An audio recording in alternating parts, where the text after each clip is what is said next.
Okay,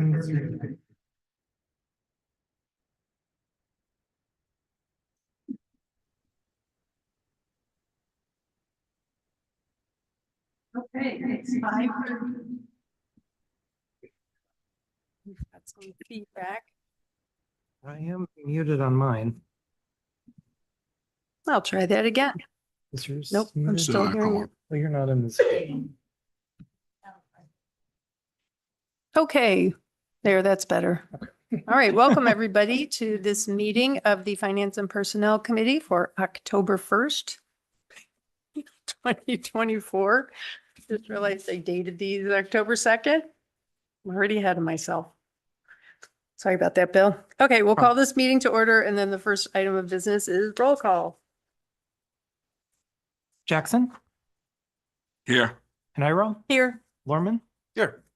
all are present. Great.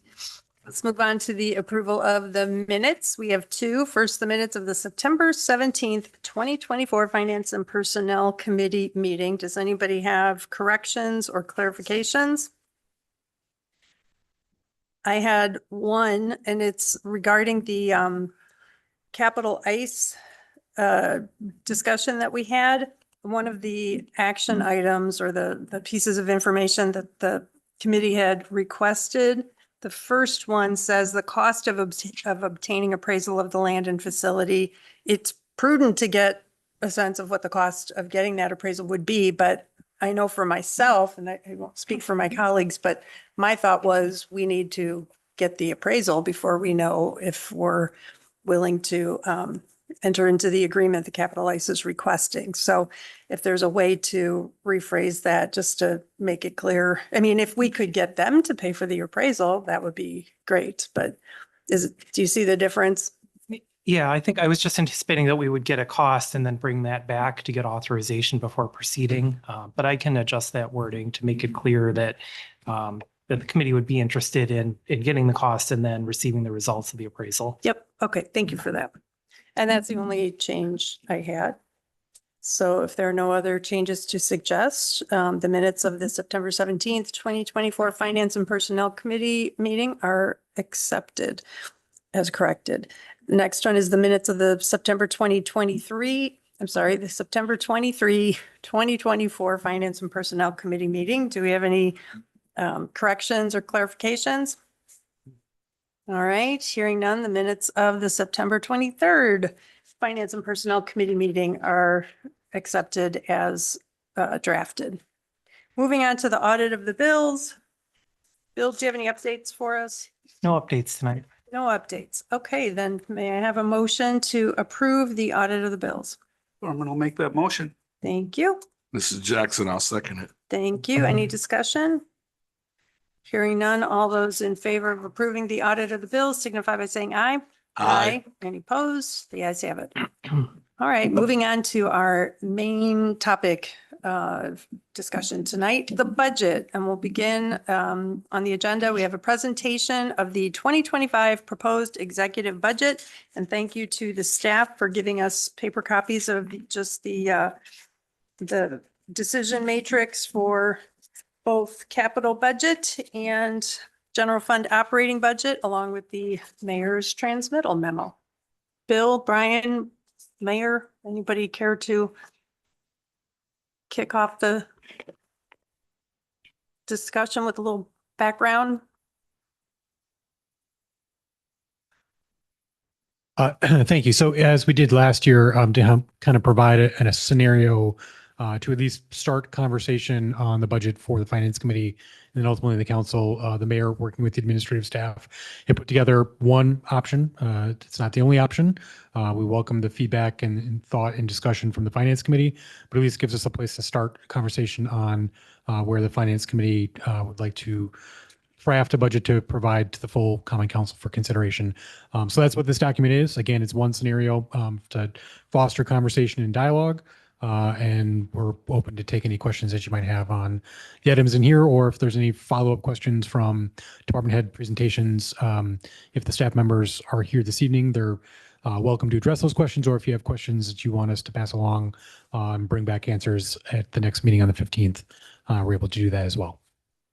Okay, great. Yeah, and just to add, I'd like to highlight a couple of items that were noted in the transmittal letter. As you're aware, we're going into another tight budget, and that is really being driven by the continued property tax levy limits, which are limited to just the growth of net new construction with no adjustment for inflation. And for this 2025 budget coming up, the city's net new construction percentage is a 1.6% increase. That's lower than the rate of inflation. That's following a 1.1% allowable increase the prior year, and that continues to limit the available funds for city operations. Compared to the requested budget, we had general capital items requested and a total cost of 7.7 million. The proposed budget scenario that's in front of you represents general capital borrowing of just under $4.2 million. That's trying to get closer to the city's annual target of 4 million, with some recognition that that could be indexed over time to increase. So that represents about a 5% increase over the prior year's $4 million target. On the operating budget, total department requests came in at $1.3 million over the available revenues, and the proposed budget scenario presents a balanced budget.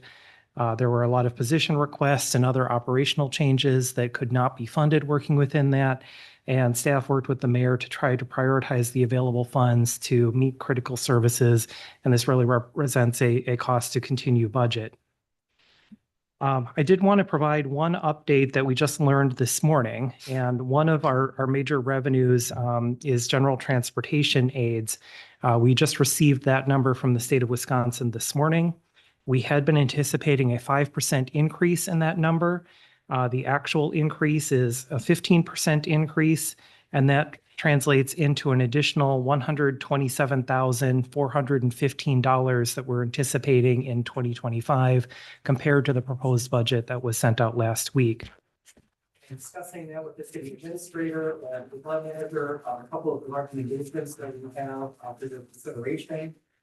First would be to consider restoring the general contingency to $100,000. That would be the same funding level as 2024.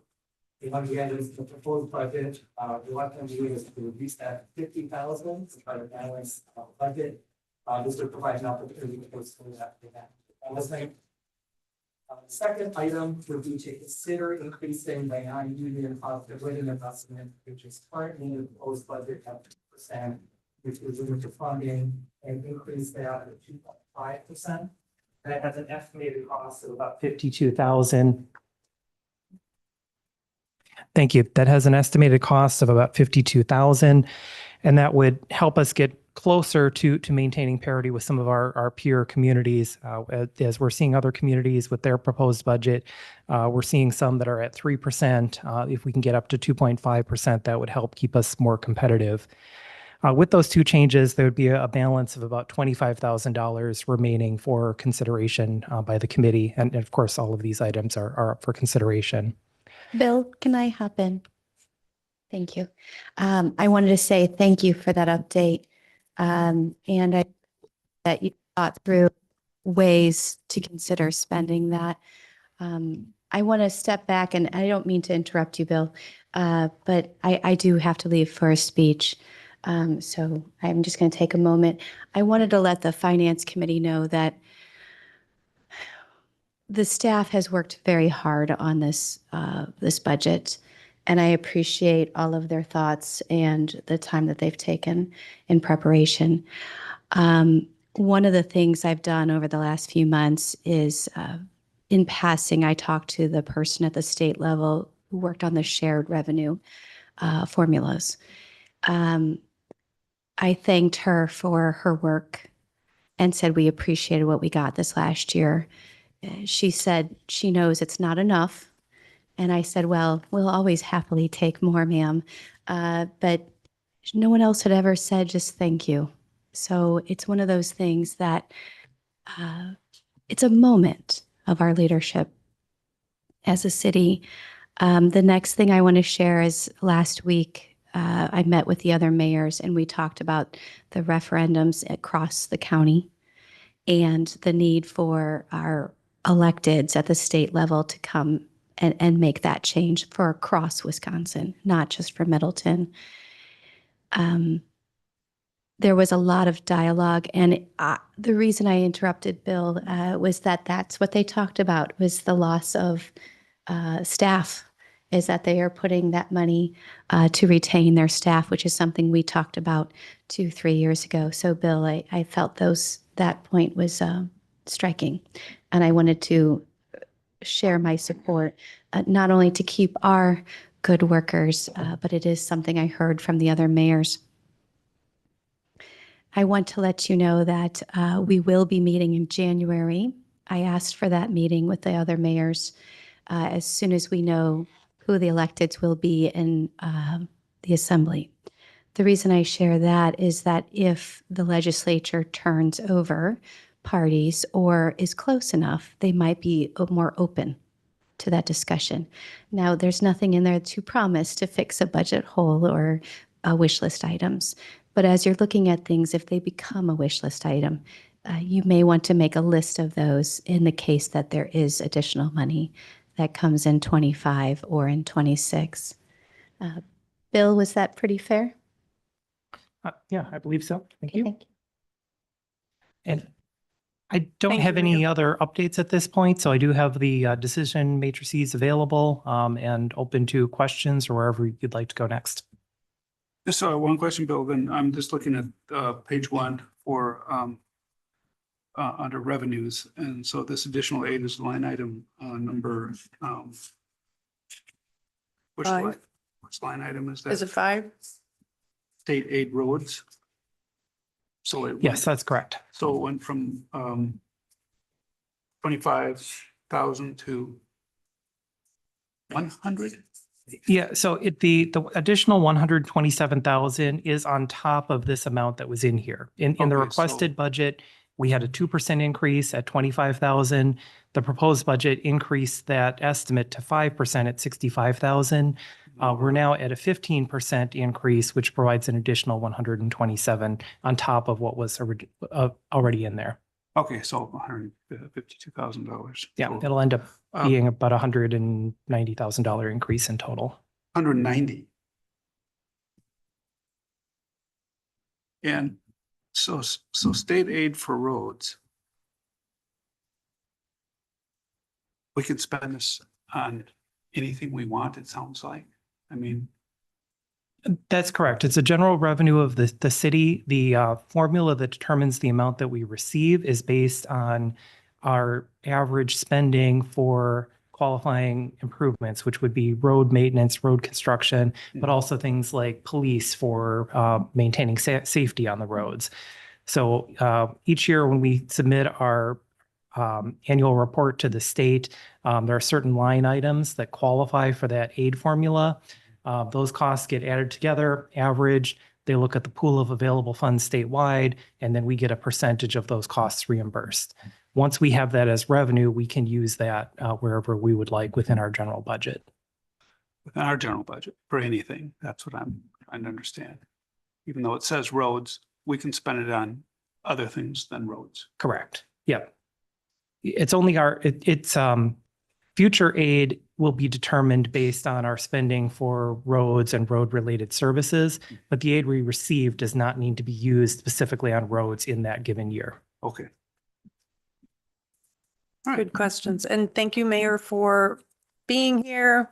Whenever you need to go to your presentation, please feel free to do so because I know you're going to try to make it back by 7:30 for a meeting. And I sure hope you don't have to drive down Century Avenue. You might want to walk. Okay. So now we're going to get into the discussion of the budget. And what I'd like to do is, since we have tonight and we have 2 weeks from tonight, what I'd like to do is go one at a time through first the landscape document, the proposed general fund operating budget decision matrix, and we'll discuss that and see what we think. We'll move on to capital projects whenever we get to that point. And then we'll go through miscellaneous things that are not on either of these two, but are in the budget requests we received prior to our September 23rd meeting. The mayor's memo to us indicates this is a cost to continue services budget. That's what we had last year. And she notes that it's unfortunate we can't fund everything that the department's requested because these requests really are what the directors believe is necessary to serve our community. I'd like to relay a comment I received from a constituent this morning in response to my October newsletter, and they said, we can just remember we can have anything we want. We just can't have everything we want. And I thought that's a good reminder for all of us. I would also note the continued build out of Bell Farms and Red Tail Ridge is in the memo as something that might strengthen our net new construction percentage in future years. Both of those are in District 6 and they're about 1,700 living units. And soon we'll be discussing a third proposal for another development in District 6 that would build another 173 homes. That will help, but we're also going to have another valuation of all our properties. So the increase might not be, the increase coming from the new units might not be as big a net new construction increase as we want, depending on how valuable the city's property as a whole is now.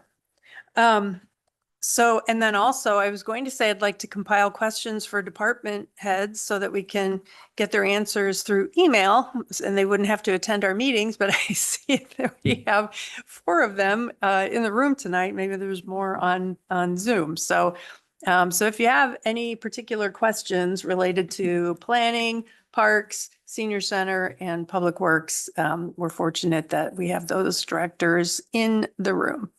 So let's start with the general fund operations. Who would like to weigh in first?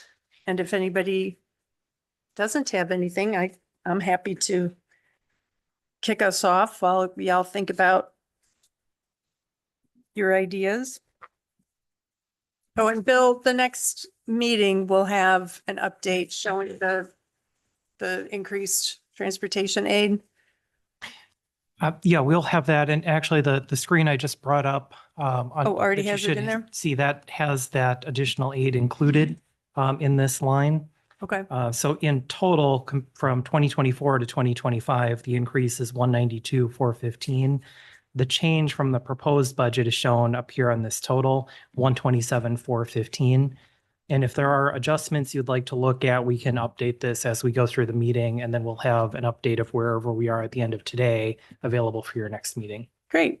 And I should ask, I know you and Brian prepared this budget very conservatively, but are there other aids that might increase, or I'm assuming we'd only see increases because you do budget conservatively in case something drops? Yeah, we do try to budget conservatively. The transportation aids are the last major general aid that we receive. So we already have our shared revenue expenditure restraint program, some of the other general fund aids.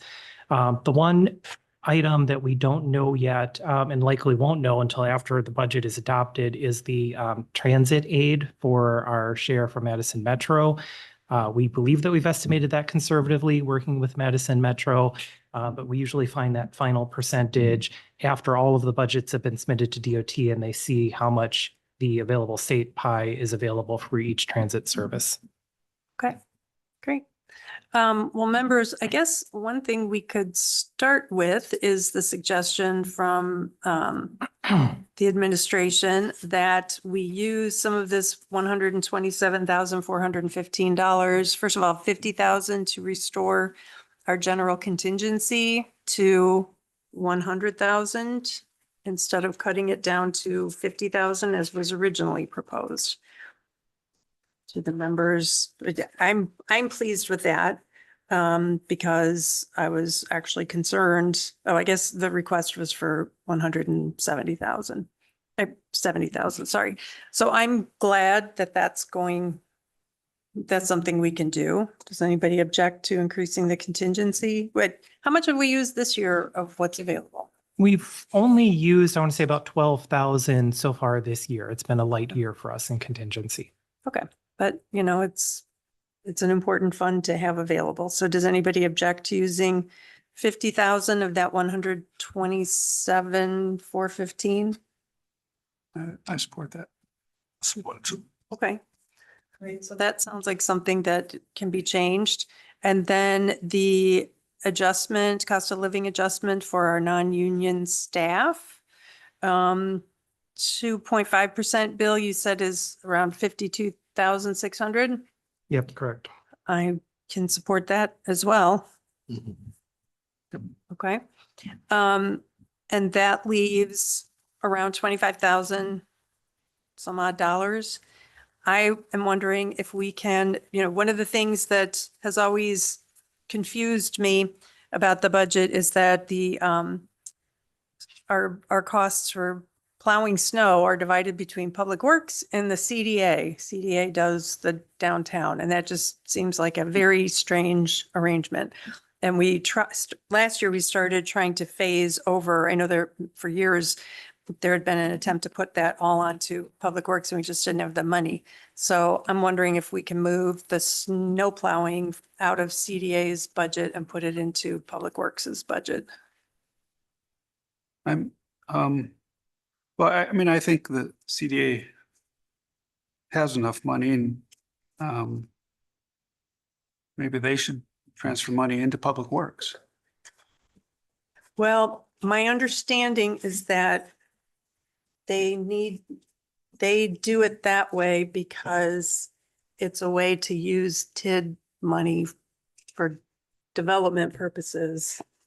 But it would be cleaner to have that cost funded totally by Public Works. And Public Works can't receive Can't, TID money okay. for that purpose. But the CDA does have, I mean, they have a fairly large fund that they just, what do? They draw interest income on it and it provides them with some operational expense. Correct? About $700,000. Well, that 700,000 is proposed as a transfer. That's going to be under miscellaneous. Because Okay. I'm with you on that. I don't think that's a prudent expense, but we'll focus on the general fund. Yeah, I mean, I support keeping bookkeeping and work where it needs to be done. Snow plowing should be a Public Works endeavor, but then again, financially, if it's in Public Works advantage is to have CDA cover the snow plowing. Yeah, and just to Yeah, provide a please. little bit of additional background on that, the city has been moving, phasing in that move from the CDA to the Public Works budget at $7,500 per year. So in the 2025 requested and proposed budget, there's 7,500 for a total of 15,000 for this item. So to fully move that over for the last third would be an additional 7,500, which would impact this maintain service levels 2 item. An additional 7,500 would move over that final third, and that would be fully within the Public Works budget. And that would still leave around 18,000. Yeah, just for discussion purposes, I'll put that in. That would leave 17,315 remaining. Yeah, and I mean, that's fine. I support that. There's some other things I guess when we get down on the budget, we'll Yep. discuss that. Yeah, there's a lot to talk about Yeah. CDA. Um, Okay. So far, 3 things, we agree on 3 things that we can use some of the additional general transportation aid for, and that's the general contingency, the non-union cost of living adjustment, and transitioning the snow plowing to Public Works. And that gives us $17,315 to spare, which I'm sure we'll find something to put that for. yes, we will. Looking at the revenue, well, no, we can't do anything about the revenues right now. Administration cost increases of $341. That's very, very frugal. I appreciate that.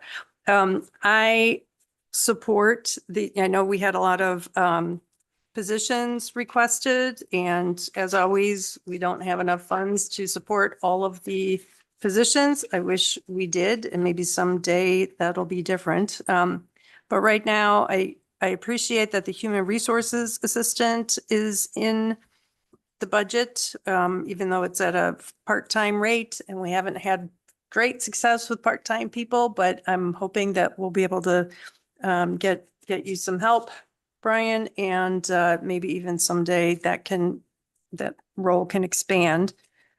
I also appreciate seeing the increase in the accounting assistant hours.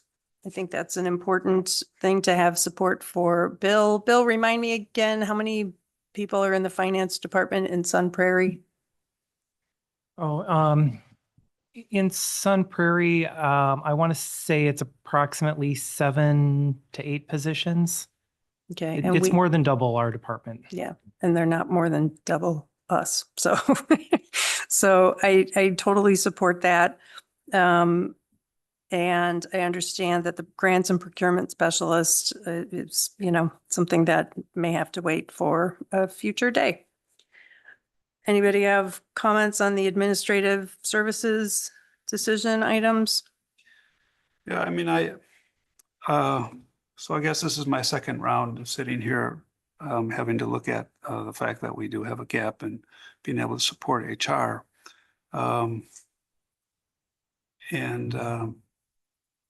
I'm concerned about it. And I feel your pain personally. In my job, my position where I work right now, I'm the sole person and I've been doing it for 18 years. And when I'm not there, the work doesn't get done. It's that simple.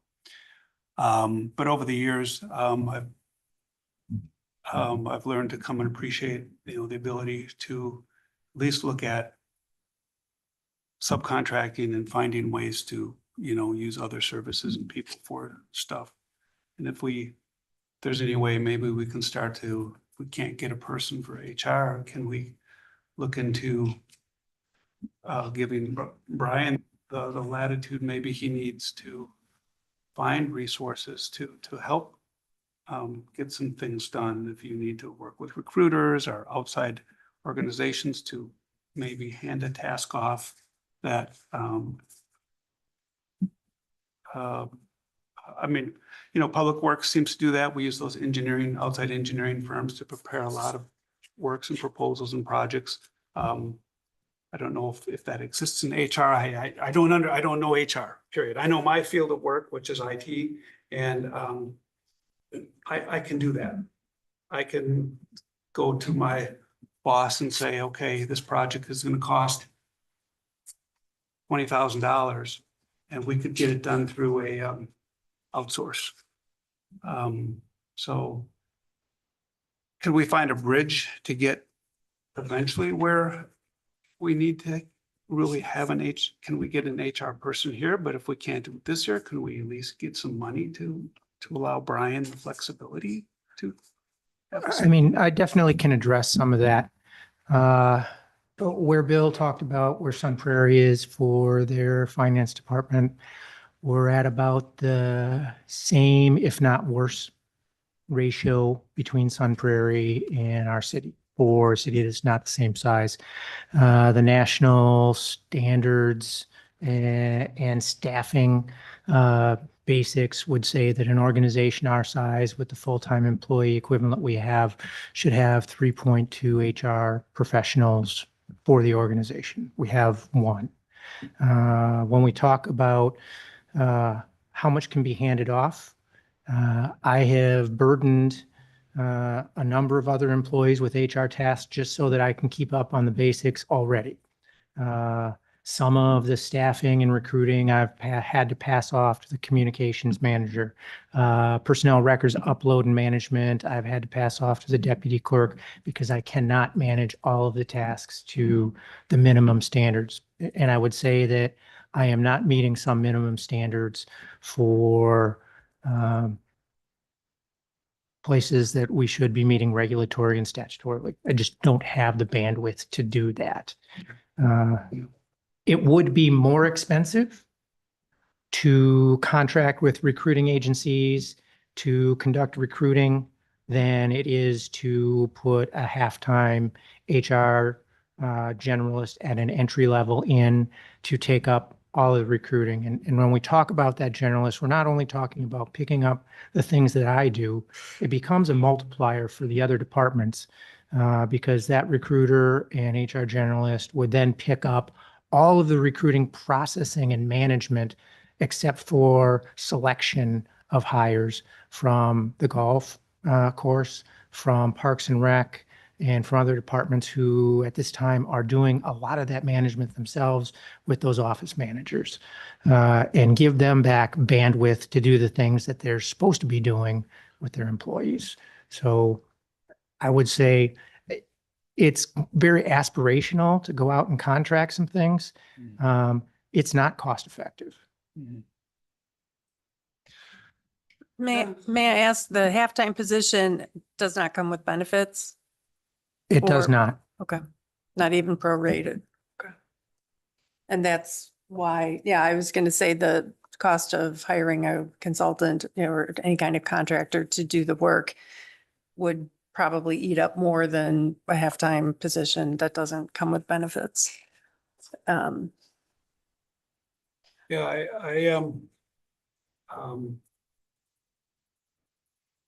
I guess my message is I would like us to find a way, if there's a way we can support getting more HR assistance for Brian. But I'm not saying we have to make a decision tonight, but I'm saying if there's a way we can do this, if there's other areas that we that have substantially live without to make that happen, because it would be long-term and it has to be sustainable, then I just think it's to really give it some serious thought. But you do support at least the 50% position that's in the revised. Oh, absolutely, yeah. okay. I just wish we could do it more. Yeah, 57,000 more would be needed. Yeah, Or 40,000 if we use the remaining 17,000, but, well, I've flagged that one for more consideration as we go along. Alder Jackson, do you have anything you want to add on administrative services? I'm in agreement with my colleague. I support it, but when you're talking about, like Brian was saying, it's compliance issues and things going on in that area, we need to have further discussion on how we can figure out to get the situation fixed. Because also, as my colleague said, I've sat through this before, and it seems like HR gets neglected. Mhm. And I think that's a priority. That's a need that needs to be fixed. Okay, so we'll see if we can plug that particular hole. Moving on to buildings and facilities, I see the sustainable supplies amount for 3,000. I totally appreciate that. In the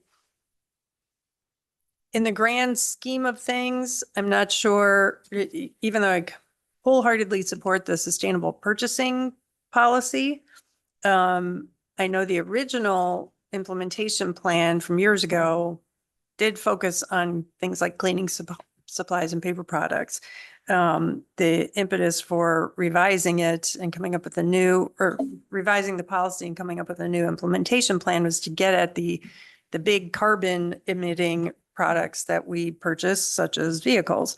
So as much as I appreciate buildings and facilities proposing different supplies that come at a higher cost, if we're looking for $57,000 to fund a full-time HR position, then I could imagine foregoing the sustainable supplies and eliminating that $3,000 increase. Now, if we're using super caustic, dangerous materials for the person who's actually responsible for using them, that would be different. That would be a reason to switch, but anything we're using has got to be approved for use. So I don't know. It's just something I noticed.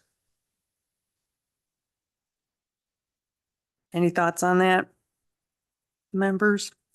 I'm fine if, I mean, just want to flag it at this time. Yeah. Um, Yeah. You may end up having or not, right? Mhm. Yep. Yeah. Okay, moving on to building inspection and community services. I'm very sad to see the code compliance officer not be able to increase because I know that's one of the part-time positions that we've had difficulty with. And boy, do I know we need more compliance with codes. That's on the wish list. The Mayor mentioned the wish list. That would be on my wish list. Yeah, I was reading over that and I have concerns with that. Yeah, that should be a big on the wish list. That's, once again, that's a compliance issue.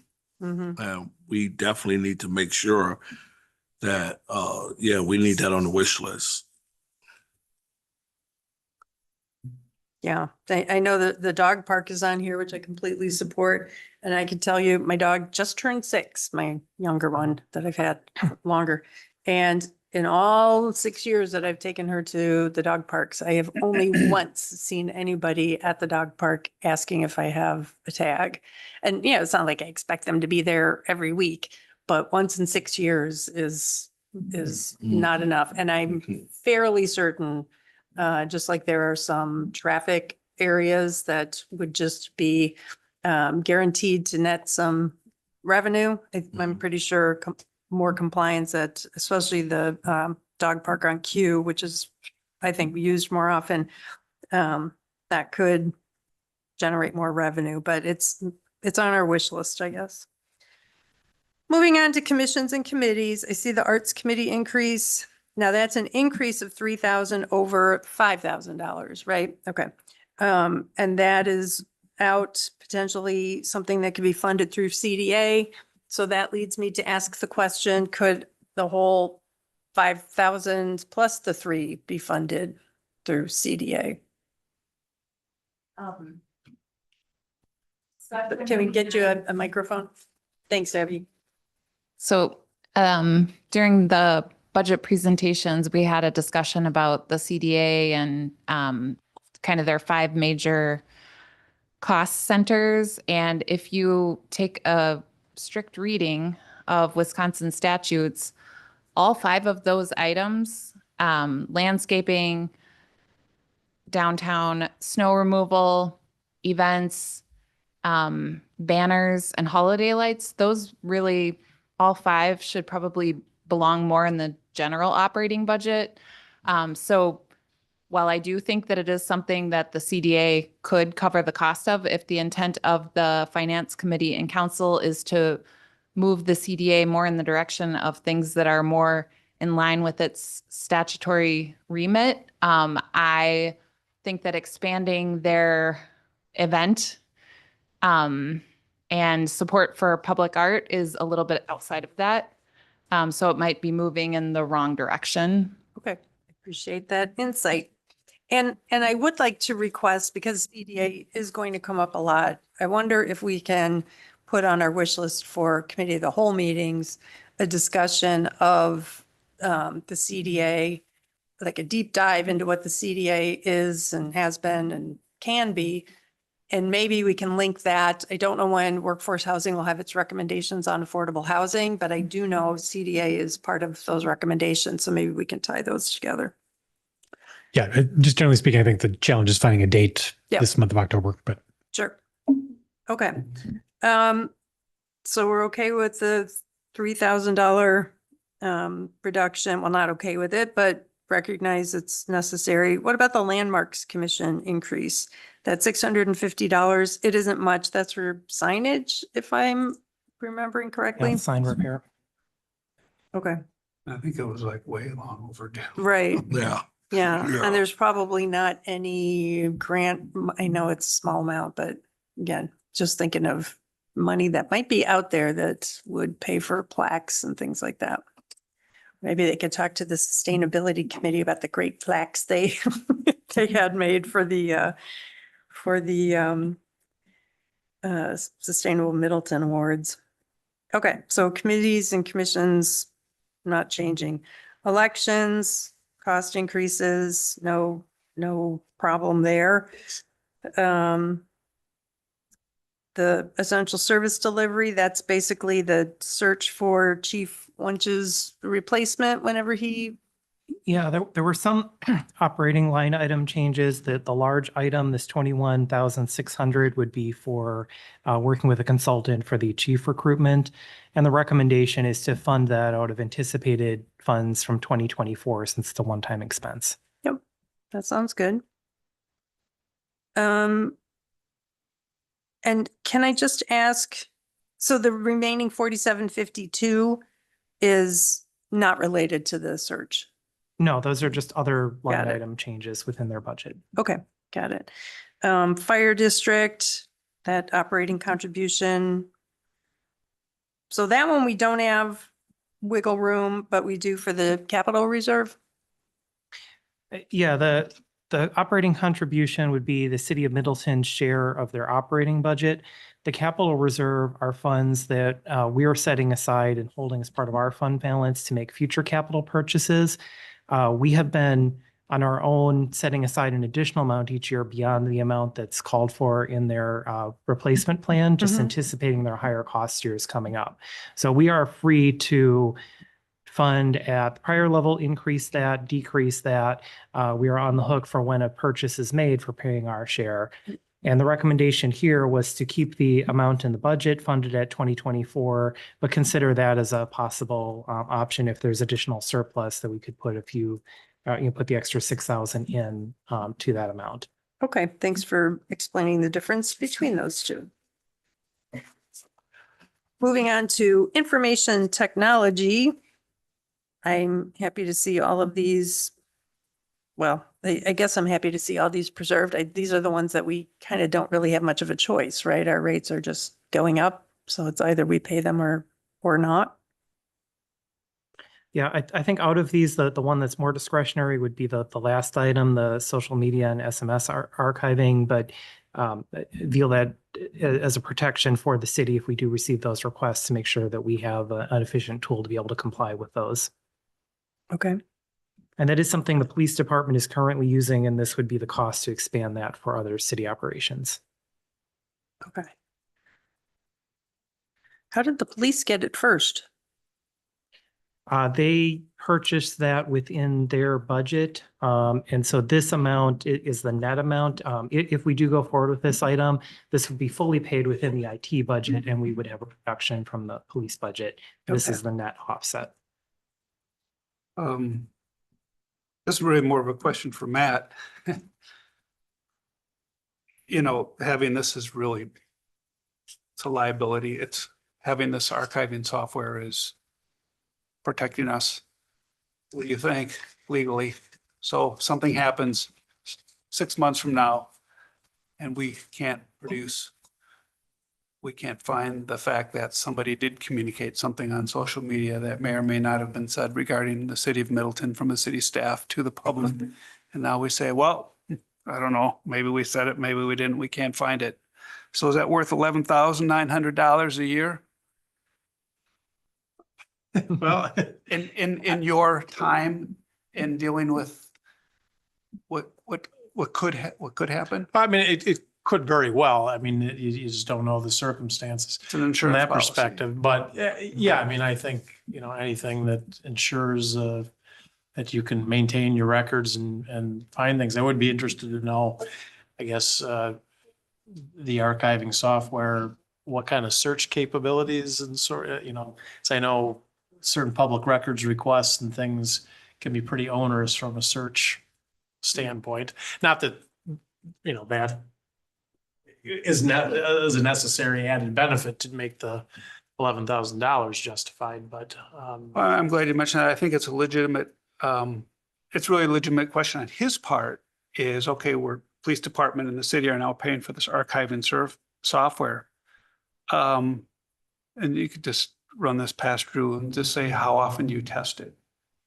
So like, for example, I once a month do a data recovery test in my department. So I just randomly look at something that's important. And then I say, okay, now I pretend it's been deleted, gone. And now I go back into the backup system and see if I can actually retrieve it. So it's just a fail-safe test. So the question is, have we tested it? Does it work maybe the way we would want it to? And if it does, great, we stay with the vendor. If it doesn't, people like Drew know they can shop around and maybe find somebody that would stand up to a real world test. But I mean, strictly speaking, any electronic records, there are standards in administrative code that you're supposed to be meeting in terms of, storing and, being, having those records accessible and if, the software is necessary to meet those obligations, Oh, okay. expensive though it may be, you still have obligations to store your records in a way that you can retrieve them when they're requested. So. Thanks. Yeah, and we can follow up with Drew to get some more of those specifics about the search capability and the testing. But that's my understanding is that there would be a search capability. So if we have a request, just like there is now for email, Drew can craft a search that meets the parameters of that request and pull all the records in. Right now, it would be more of a manual process to go to individual user devices or to social media sites and try to find the items that would meet that criteria. And I wonder if it's at all integrated with AI so that it doesn't take coding or, creating an actual search, search parameters, knowing what those are, but rather just asking, are there any messages about such and such? That would be great. I've been wondering a lot about how to use AI to streamline some of our processes. Yeah. Oh, I don't want to take you down a rabbit hole, but But here we so- go. well, so the short answer to your question is AI, no. At this time in our life. AI, maybe yes, as we move forward. You can use AI, but you can use it in a closed environment that's cordoned off from the rest of AI sharing system, which would be an expense for the city. It would be an additional license if we want to actually use AI that would meet kind of call it a security standard that would ensure the city's privacy and things like that. So it's no and yes, or maybe yes and no, depending on how we want to spend money. It depends. It depends, I Yeah. guess is the answer. Okay. Okay, so that's the information technology. Moving on to the police department. I support the changes that are in here. I'm assuming the full-time police, the SRO position is in here mainly because, or remains in here because we will be reimbursed for at least some of that by the school district. And this is a high priority for them.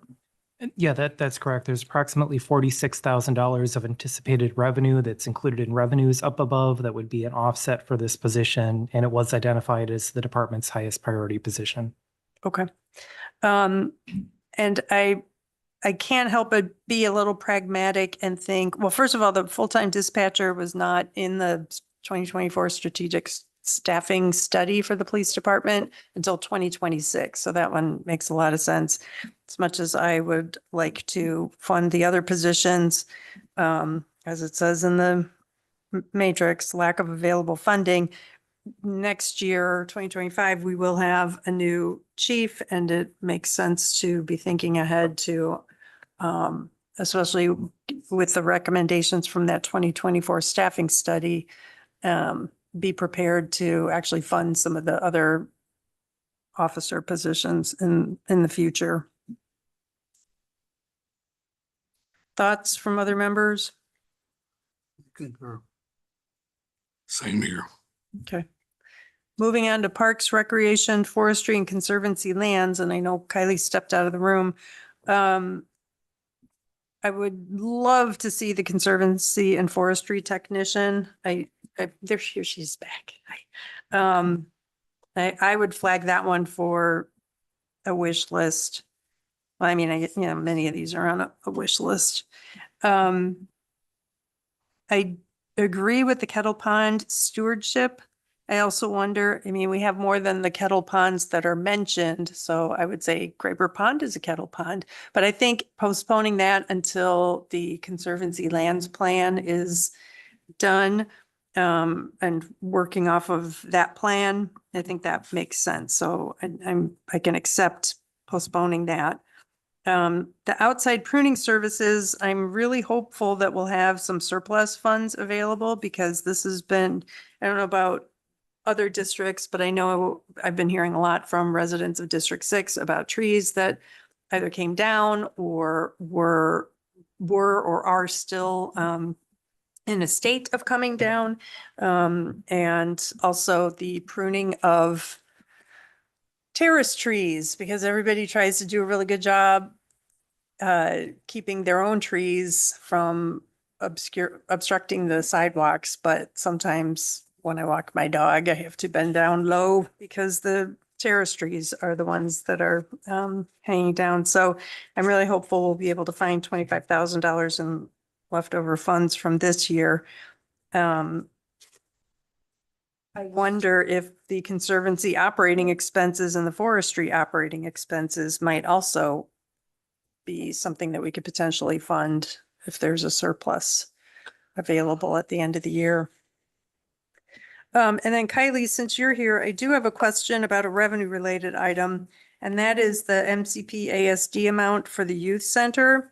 I remember when we discussed the position changes for the youth center director, assistant director, and the recreation position. I think you had mentioned that the agreement we have with the school district hadn't had an increase in the amount that they provide for something like 10 years. And so I see there is an adjustment. It's now, I think, $24,897 today or thereabouts.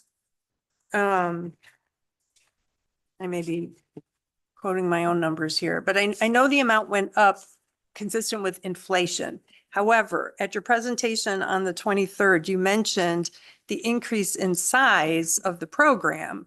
And that means there's more, you have more expenses because of the number of people in the program. So I'm wondering, is our negotiated increase from the school district sufficient to cover both inflation and also the increase in students who take advantage of the youth center? Yep, on there, we were conservative both on the school district contribution and the United Way contribution increase. We are hopefully hearing back from United Way in the next 2 weeks on that grant. And we were pretty conservative on that request. The minimum is 20,000, but there are a lot of people requesting funds from United Way. And then for the school district, we are preparing to go to the school board. So we do have a 3-year agreement. We're in year 2, or we will be in year 2. So we're working with the school district staff to prepare for a school board meeting, and we are trying to take a look. I'll have to work with the city attorney on our amendment or how that works. Okay. So I don't have a number of what that looks like, but we calculated an increase based off of inflation, number of students since 2014 when it was set the same. And then also just busing has increased, staffing, kind of everything has increased in number. Okay. Well, I would urge you to ask for what we need to make us whole, because that's, well, not whole, but what their share should be. Every little bit will help. Thank you for that. Any other thoughts about Parks, Recreation, Forestry, and Conservancy lands? Okay.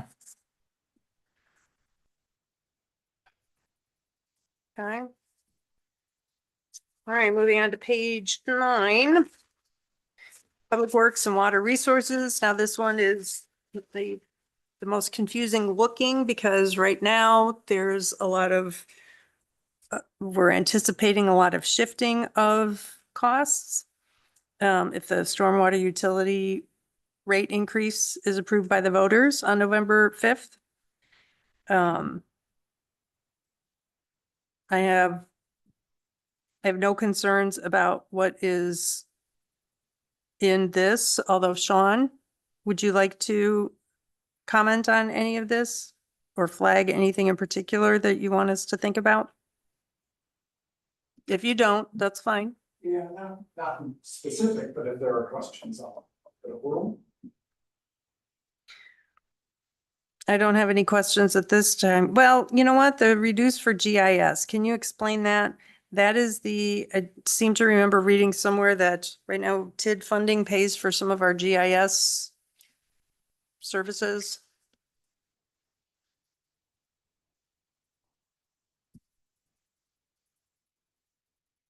Yeah, we've had TID 3 paying for GIS basically since we started that. But with that closing, we were trying to build that into the operating budget. And I had built in half a year as an estimate. But Bill helped me refine that based on the actual timeline that TID would be closing. Okay. And when you say that TID 3 has been paying for GIS, what do you mean by that? Is it just the interface that we have on our website for people, or is it what you all are doing internally? It's a little of both. So there's some applications that have been built for us specifically. For instance, our 5-year street improvement plan. Very few communities have something like this that's that accessible with all the data to back it up out on a GIS system. But it's really helpful when Sean Ellsrud's looking through and trying to manage roads, in 5-year planning. So we've had some of those kinds of things.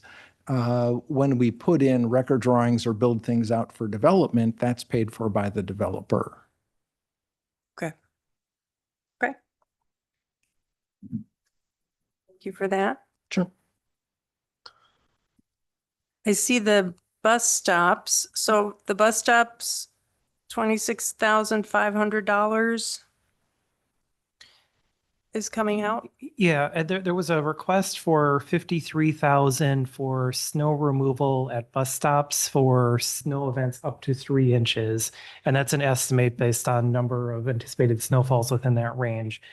Just for funding availability, the proposed budget has half of that amount in there of 26.5. Nothing magic about that number, just trying to make the numbers balance and understanding that this is an estimate and something that we'll need to refine as we go forward and have more history. Okay. Thanks.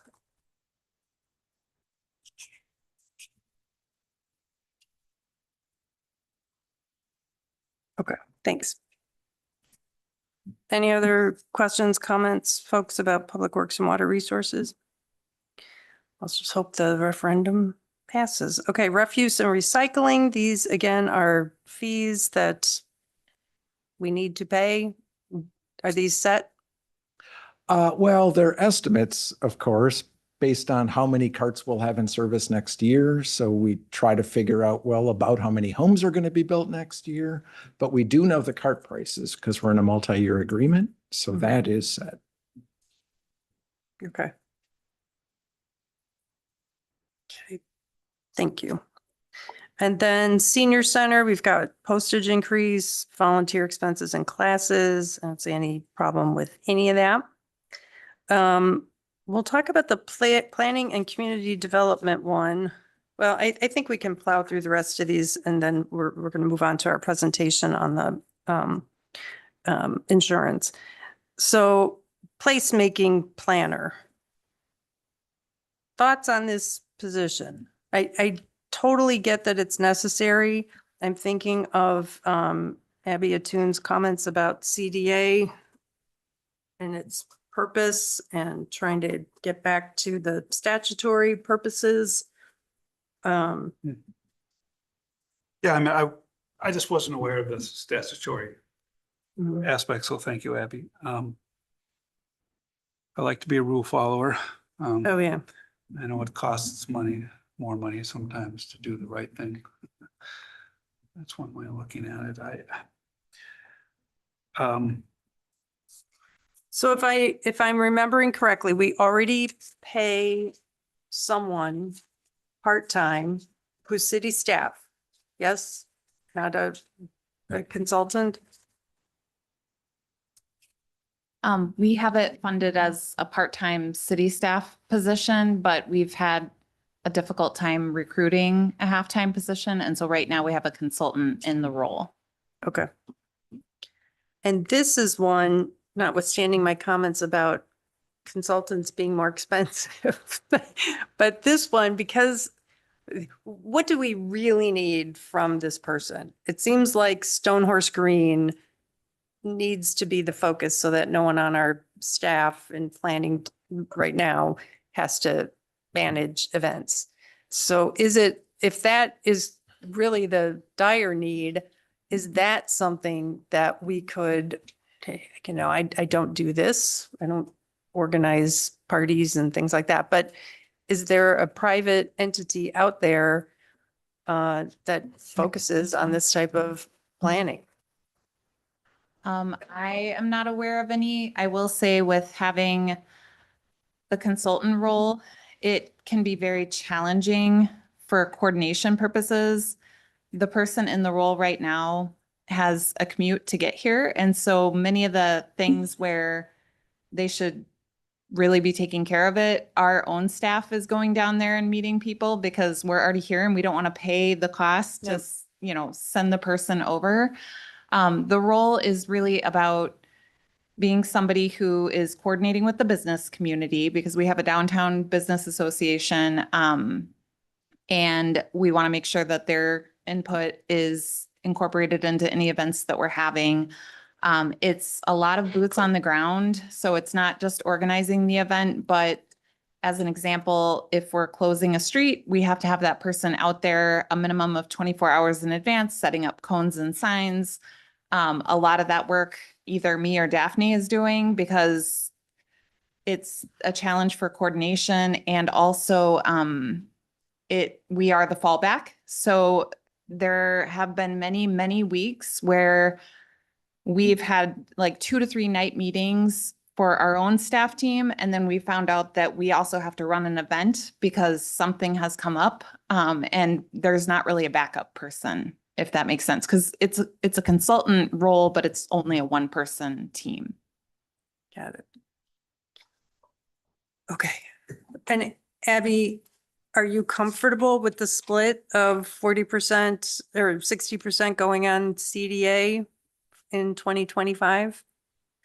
I mean, I would be comfortable with that. Obviously, the CDA has not weighed in.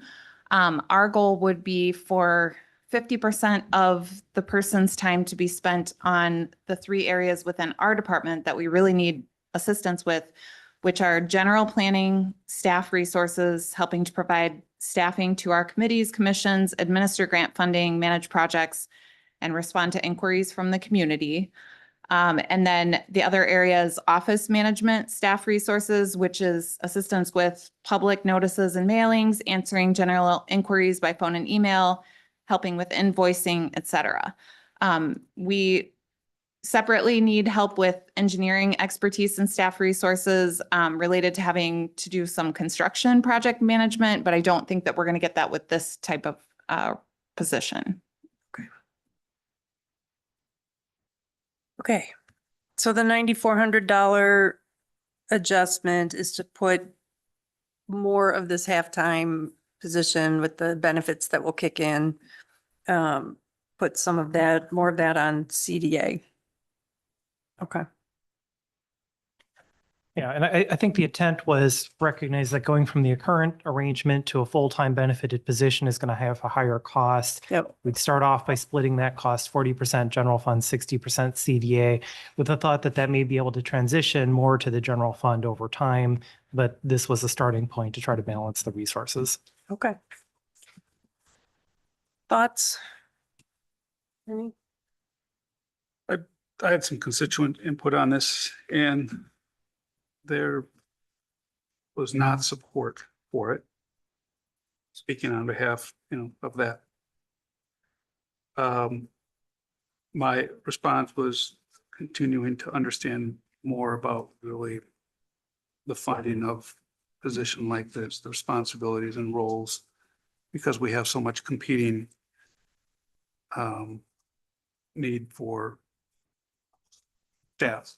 Mhm. And, I still think there's other competing needs for staff that are above this right now. I'm not saying that this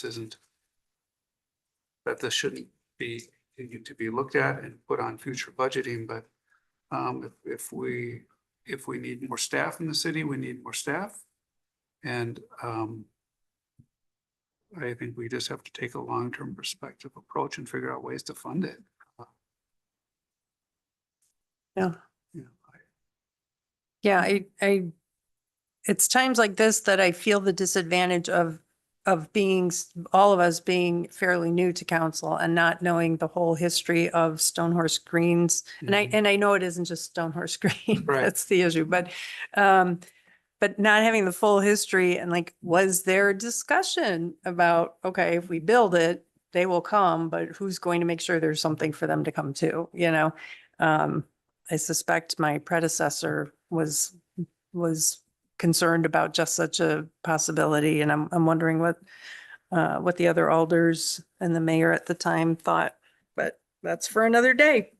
Yeah, I think it's kind of the public optics of it. I mean, Mhm. all they see is, just the one side of it. They're not looking at it they don't know, they have no clue the amount of time you put into it. I mean, our city planning staff right now is literally out there setting up cones. Right. Our city planning staff is literally running around 24 hours ahead of time, really doing this amount of work. Maybe that is something, like thinking about a new model might be something that the CDA can discuss at one of their meetings. Yeah, I just thinking broad here. I mean, the city now does have dedicated, city communications staff.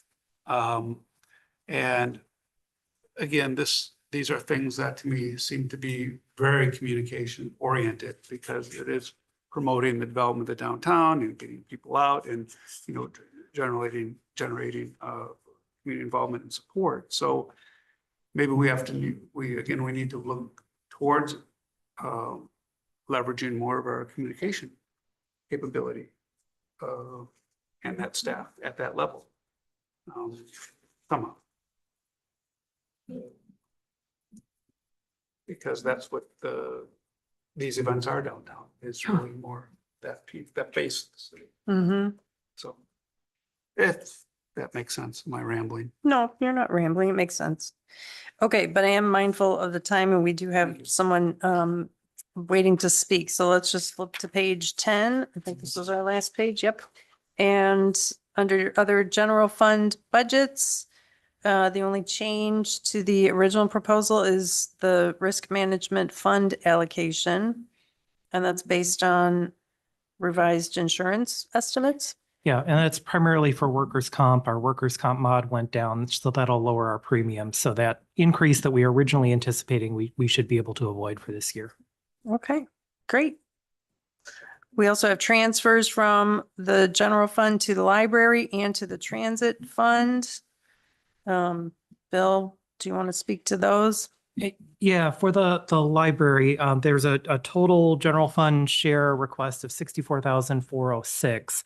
One of the items they had was a reduction in their digital subscriptions budget of 18,179 and a recommendation to move that into the materials budget. This budget is based on not funding that additional 18,179. They would be left with a general fund share increase of about 46,000. Because of the provisions of Chapter 34, the library board would have the authority to allocate funds within their budget how they choose. So that is the rationale behind it, but it would be up for them to determine how to allocate the funding that would be provided. Okay. And the transit fund transfer item, we originally had shown the request for the full amount of the contract increase with Madison Metro. The proposed budget limits the general fund share to a 5% increase. That's anticipating that there would be an increase in the state funding, which we won't know that percentage yet, but hopefully we have a conservative estimate. And we do have fund balance available in the transit fund if needed based on where that final percentage comes in. Okay. And then if you'd like, I can just run through the Yes, last two please. items. So the general contingency we've already discussed, the recommended or proposed budget, I should say, had a decrease from 100,000 to 50,000. This is showing that 50,000 restored. So this would be 70,000 less than requested, but it would be maintaining the same level as the 2024 budget at 100,000. And then the personnel contingency had a request of 100,000 as a placeholder for union negotiations.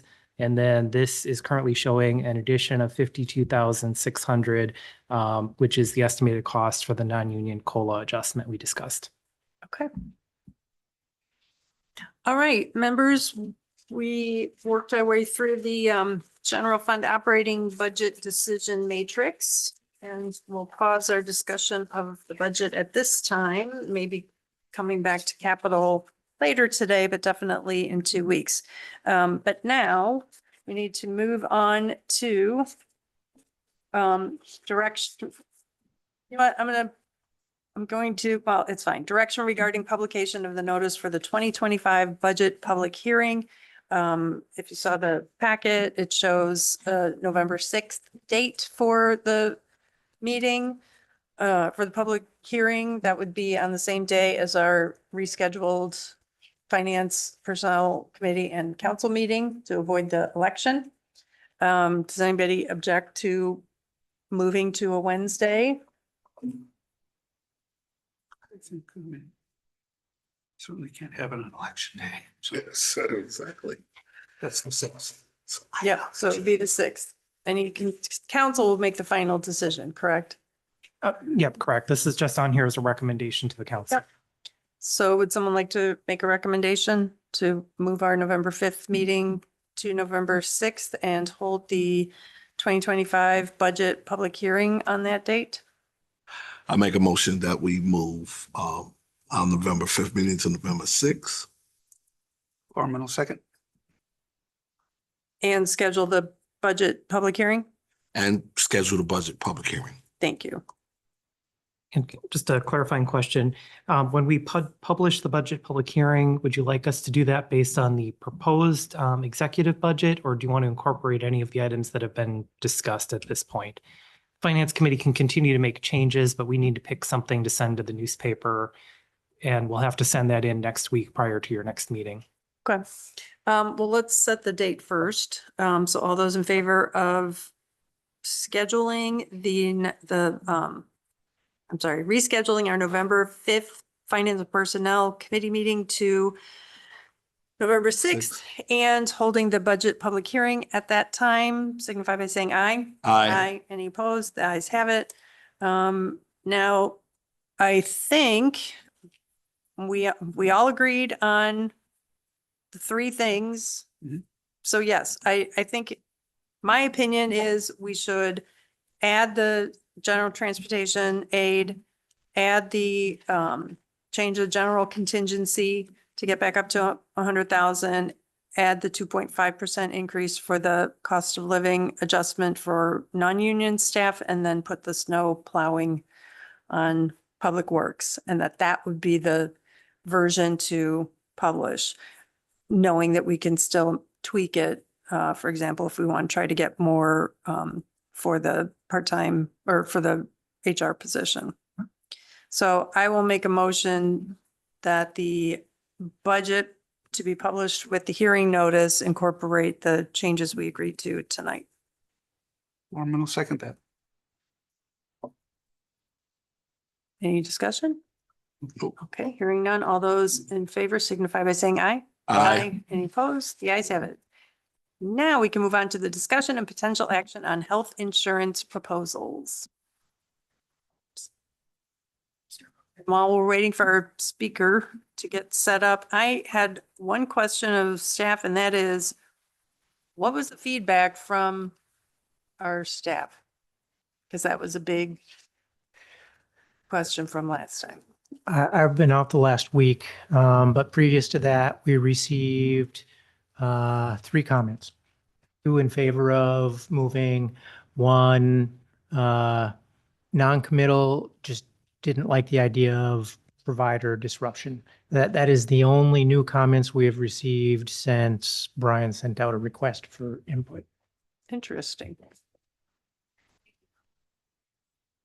Thank you. And as far as the presentation, is that also being shown? I know that it's very similar to what we had in a prior discussion, but for the most part, hitting the highlights as far as, go ahead. Sorry, did you want me to bring up the presentation from last time or the new one you sent, which is the GHC presentation?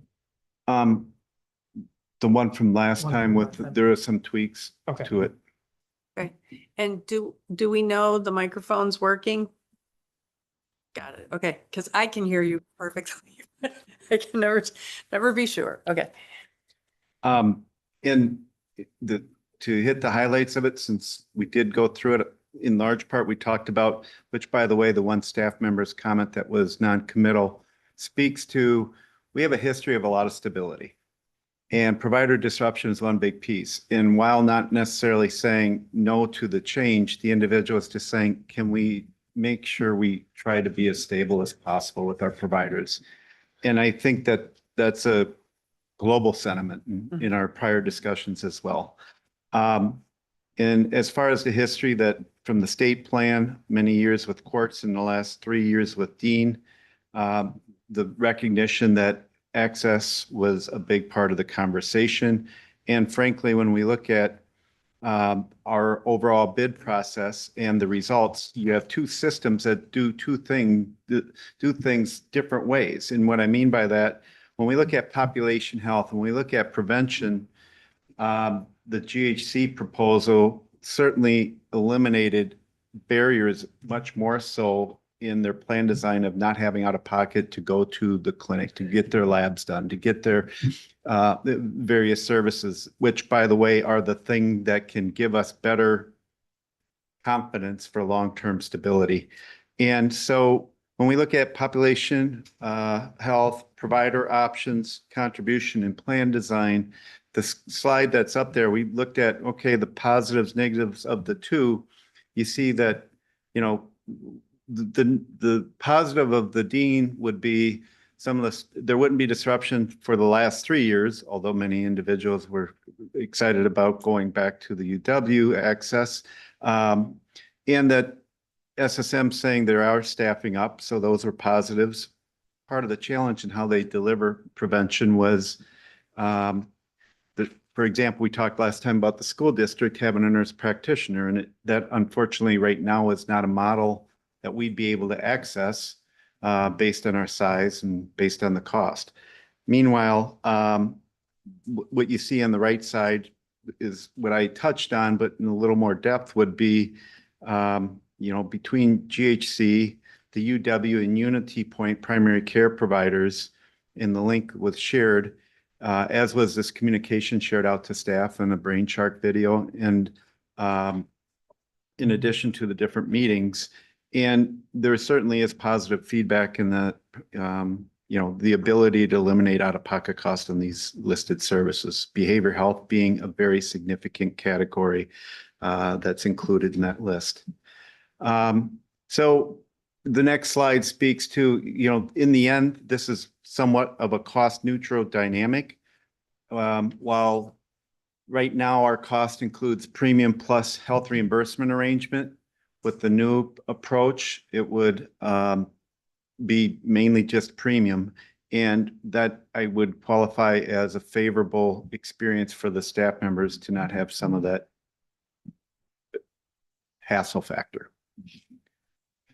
And then from a premium out-of-pocket cost standpoint, when we look at that, you see it's within reason of each other. The biggest noteworthy item is the fact that it will be the same cost for both plan designs, whereas present day individuals that take a point plan, it's much more expensive. And when we look at that from the next page standpoint, some of the same data points, there's both plans have tweaks to the prescription copays to be the most aggressive. And Dean has a cap of 11.9% for 2026, whereas with the GHC approach, they'd have the same premiums for everyone. Premiums are higher, but staff would, in the city cost would be about the same for overall. And it would be provider disruption, but we would be looking at caps for single digit caps for the next 7.9% for 1/1 of 26 and 1/1 of 27. So we'd have at least a 3-year period with stability with optimism. The next slide speaks to who's available for the PPO. One of the critiques is, okay, GHC is just in Dane County. Well, the reality is there's many, the noted counties that the footprint's pretty effective, which is listed here: Columbia, Dane, Grant, Iowa, Jefferson, Juneau, Lafayette, and Sauk. We have many area employers that have recently converted. Satisfaction levels quite good in those geographies. And what we added that's unique is the PPO gives in the handful of individuals that are outside that footprint the same in-network benefit available to providers as well as the same premium. So it creates a lot more, I'll call it, equality in that regard. And the next slides just are examples of how the education of individuals based on where their geography is, how they can access. So we'll do the education on the schedule we talked about last time. Will be a lot of time spent making sure individuals understand who the providers are, that they do have in-network options by geography. The next slide speaks to, and this was one that touched on last time, but certainly worthy of expanding on. In addition to having a no-cost option to seek their primary care in the labs, et cetera, there are many virtual options available too, which since the pandemic, many individuals are interested in taking advantage of, not necessarily going into the provider if there's another option. So this speaks to urgent care, Nurse Connect, virtual therapy, behavior therapy, et cetera. And then lastly, there was some discussion about the incentives. I should say lastly, next slide speaks to, all right, are there incentives for prevention? And the Manage Well program certainly is comparable in that regard. So we'll be able to educate on that front. But I would suggest the biggest, Ask a Please. question. I'm sorry to interrupt. Please. May I ask just the bottom bullet, points refreshed every quarter? What does that mean? Is that a use them or lose them or? no, so I'll use if it's $100 incentive, it's 25, it'd be $25 each quarter. It's not necessarily all at once. So an individual can't get the whole 100 at one time effort. It's trying to keep a more steady engagement, not just a one and done. Okay, thanks. And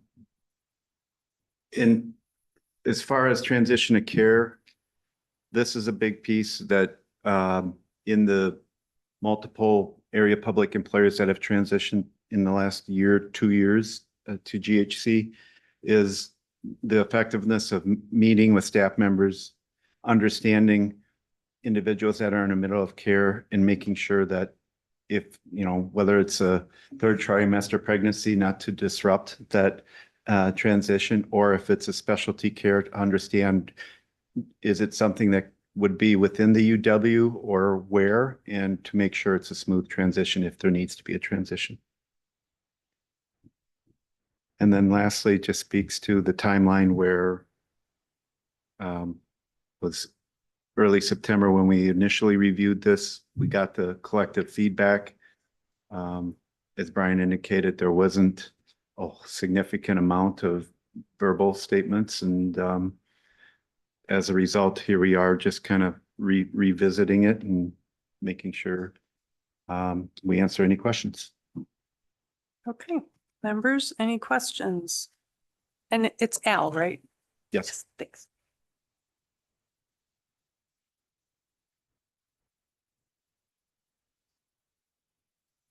Does the administration have? What was that? Oh.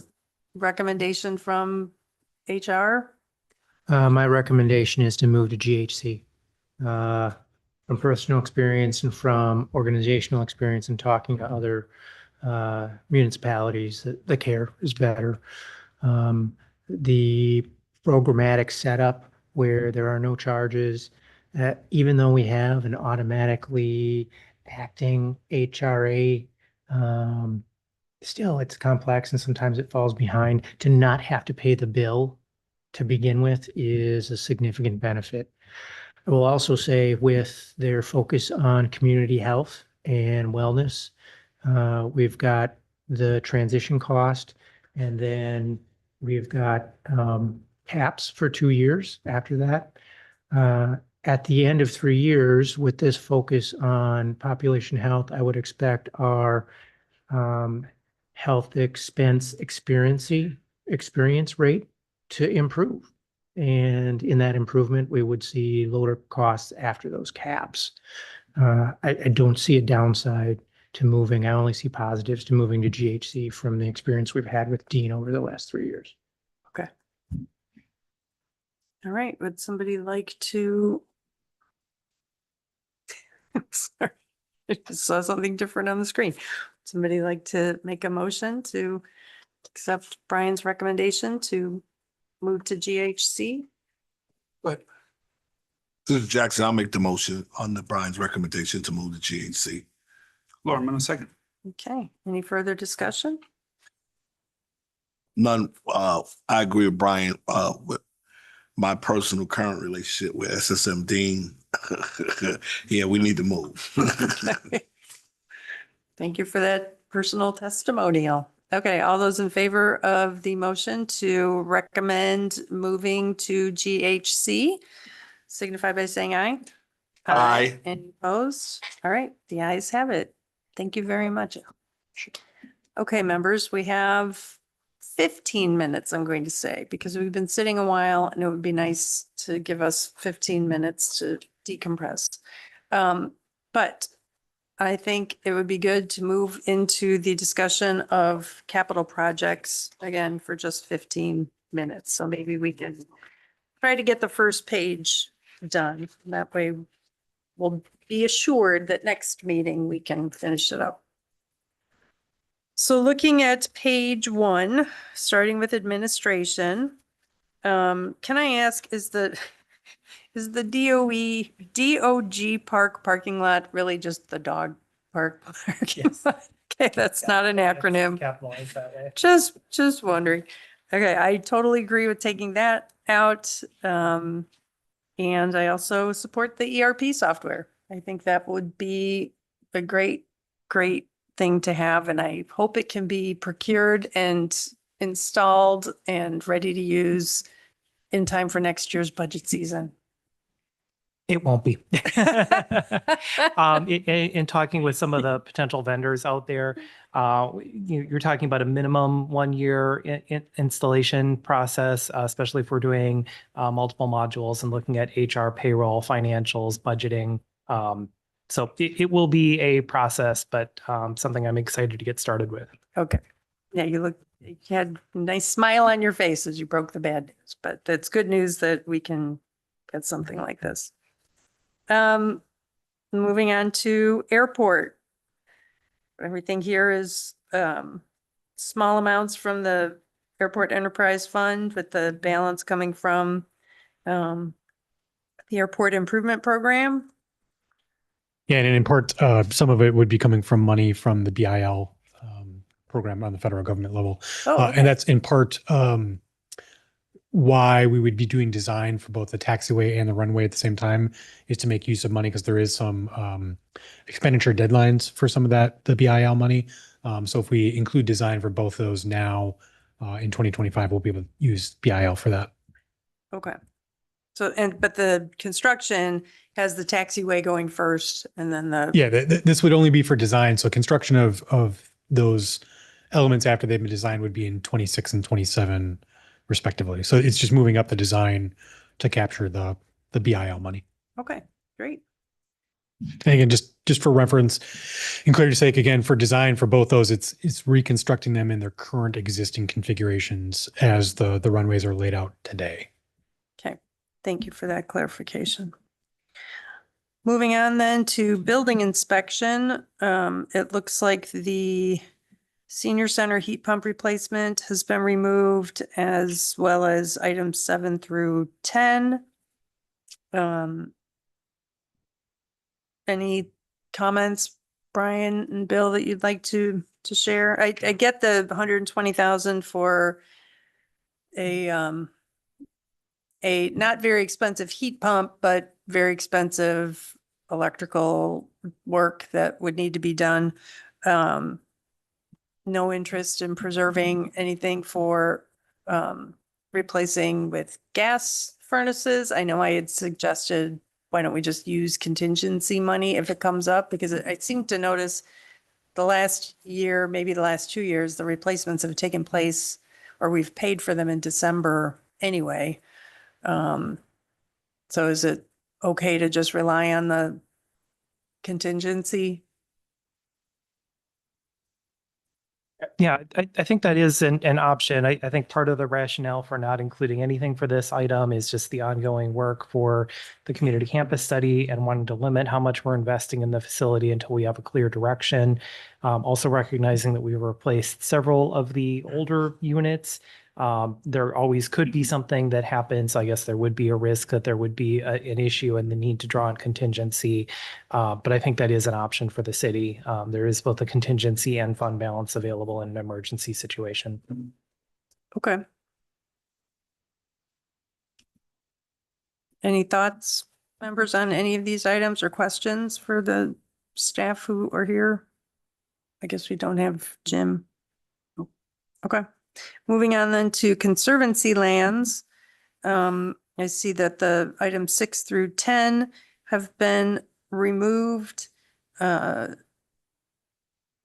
course, living in District 6, I would love to see the Middleton Hills Conservation Restoration somehow get funded. And also the Pheasant Branch Tile Break Restoration. Kylie, can you? sorry. Can you explain where that is and why it is named the tile break? It sounds like an engineering It thing. is pretty confusing for us as staff as well. We're working on renaming all of our conservancy spaces with our master planning right now. But that is overlook area, so the parking lot. Oh, I wish I had the road name. The overlook Great. area, Unit G, we call it. Gaylord Nelson, yeah. Yes. So is it from the parking lot to the trail below, or is it from the trail below to the valley? The parking lot from kind of from the parking lot all the way into the valley area. Okay, all right. You can see it on like a Aerial. kind of Google map thing. Yep. The ultimate effect of having the tile there versus not having it there, and the way it's affecting the ability of that meadow land or open area to sort of grow and develop the way it needs to, because it's kind of interfering with the water. Mhm. That's the best way to put it. It's Okay. interfering with natural flow water, which allows the natural regrowth of the area. And so they've like pulled tile out in other areas, and then you see the area sort of does its restoration, and then where this tile is, it still isn't, because it's obviously changing the flow of water. Okay. And isn't there a study going on right now in this very location? I've seen markings saying, don't disturb. There, the Friends of Pheasant Branch takes care of a lot of this area, or we work heavily with them. They've been doing a lot of studies and funding in that area. Okay. I guess what I would add about the tile break is stations that went back on it is the consensus was it would be nice to do it but it doesn't have to be that. And this isn't a tile breaking. That's just the name of the location. That's why it's really confusing. But this was removing that buried drain. It's restoration in the area. It's not tile break work. So there's nothing to remove. Oh, There isn't another space. We have another space kind of, that would be a tile break, Okay, but that's not on here. okay. I so- can get more clarified. That would be good. Emailed to you guys, so you can keep moving. Yep. okay. And is it possible that the Friends of Pheasant Branch have any funds, or is there grant money maybe available for any of this work? We have been, we just had a meeting with the Friends of Pheasant Branch, for item number 5. That 20,000, we still have to get confirmation or a vote from their board in October, but we are looking at $20,000 plus 30,000 to equal $50,000 for pheasant or the creek corridor restoration effort. So that wouldn't be capital funding. We would be looking at for completing that project. It would be donation from Friends of Pheasant Branch. So that $20,000 on there could be used for something else. Okay, so it would be taking out this 20,000 because the Friends are willing to put 50,000 towards this. Yes. And so that 20,000 would change to 50,000 under grants, donations, once we get Correct. that confirmed. And so then there would be 10,000 for the tile break restoration. And we, as staff, recommend the Middleton Hills Conservancy restoration, especially not with not an increase in our operational funds with Conservancy. We have 7 units, our highest amount of Conservancy units in Middleton Hills.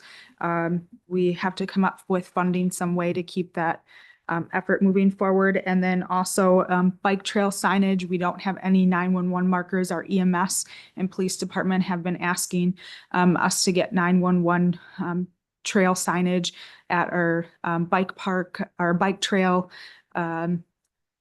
behind the golf course area. And so has the golf course been requesting for 911 markers. So funds going towards that one. And boundary marking delineation, I would see as a higher need on the list presented. Okay, so if the Friends come through with the 50,000, the 20,000 saved from Pheasant Branch Creek corridor restoration from borrowing, that could go to the Middleton Hills Conservancy restoration and the bike trail signage. Those two would be put back in.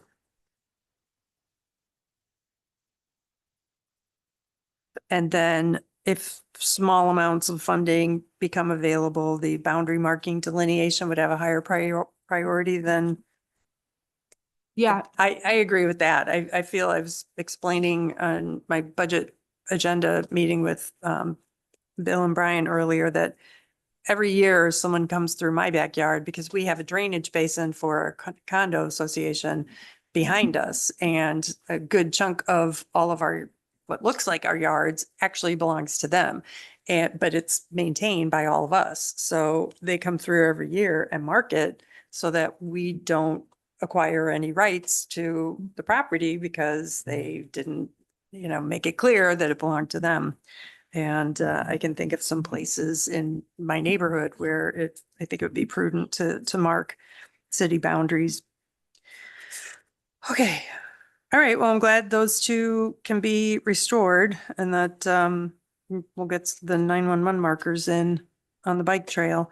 Moving on, the EMS HVAC control systems and boiler upgrade. I think this is confusing, or maybe I'm really confused, but the boiler upgrade is not proposed, correct? That's a future thing.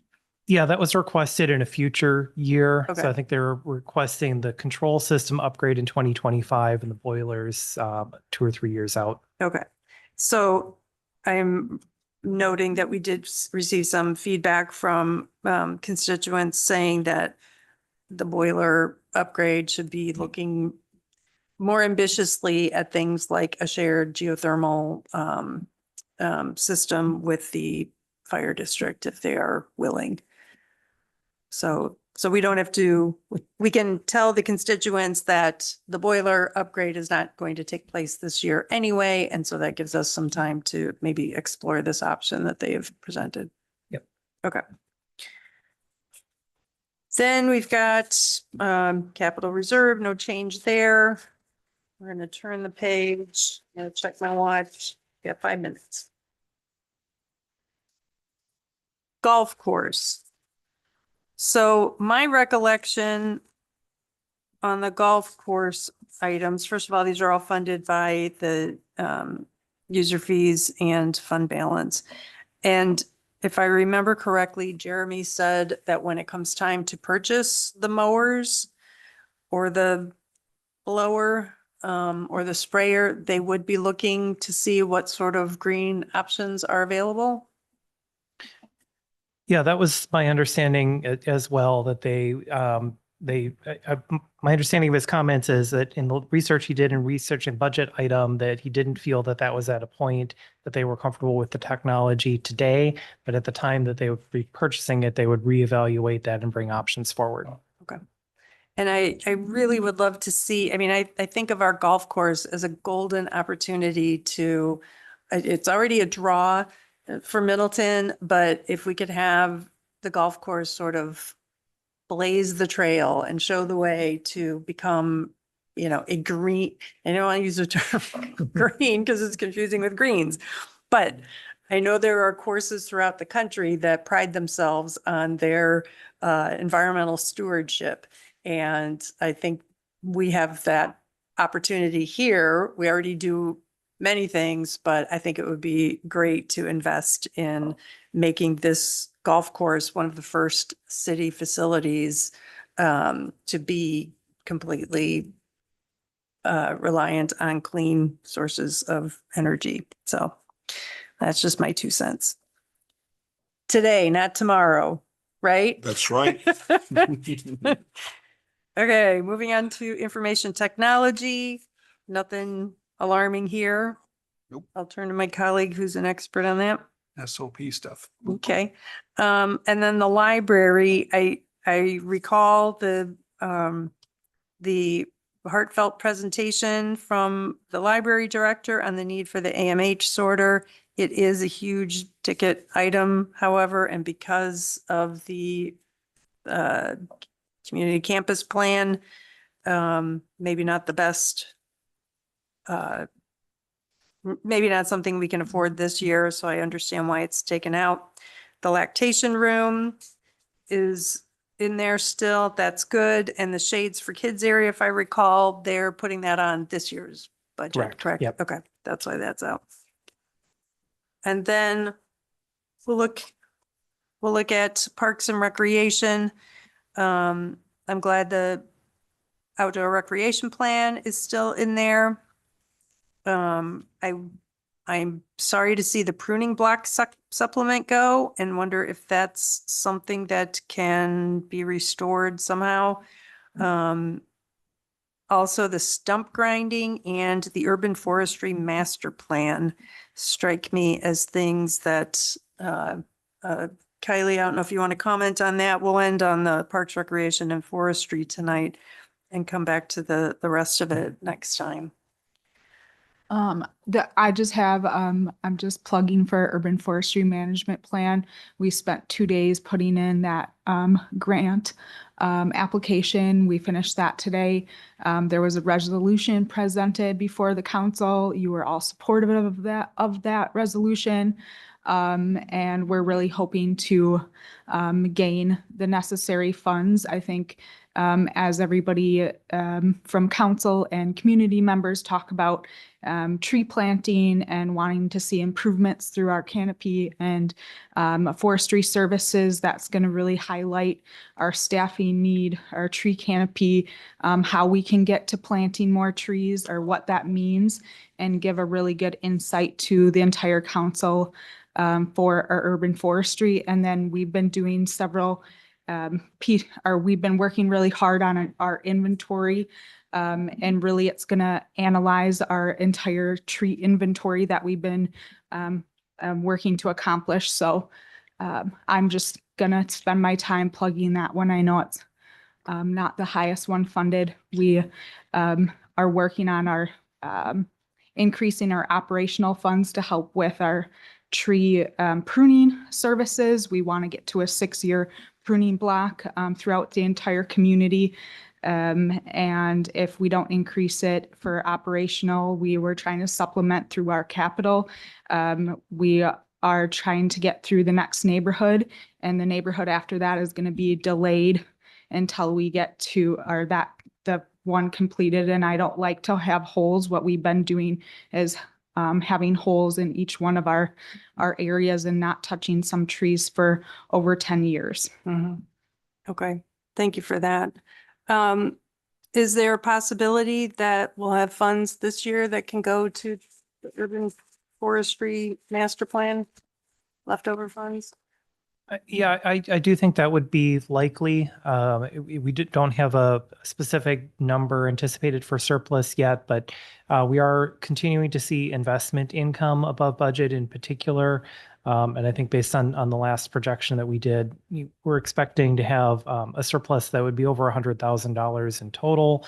There have been several items we've talked about as potential surplus items, but I do think that's a possibility. Okay. And thank you for reminding us about the grant. Okay, thoughts from the members? Oh, stump grinding, $18,300. That was very specific. Kylie. The stump grinding? Sorry. I don't have that in front of me why we got to that specific number, but I think it was counting the number of trees for stump grinding. I'm okay with, we got a lot done this year for the stump grinding. I'm okay with that being less funded over our pruning and our urban forestry management plan. So you would prioritize the pruning? Okay. I'll make a note of that. Okay, members, it is 17 minutes after. We can always come back to discuss any of these items that we've already covered next time. But what we'll plan to do is start with planning, move through this, get through miscellaneous, and then go back and answer any other questions that people had and maybe make some more tweaks to the budget. Bill, by next time, will we have a updated projection of this year's surplus? Yeah, I'll work on preparing our third quarter projection. So I'll get you something. It might be a little rough, but I'll have something for you. Great. Thank you so much. All right. Well, we have reached the end of our agenda for today. And so with that, we are adjourned. Thank you.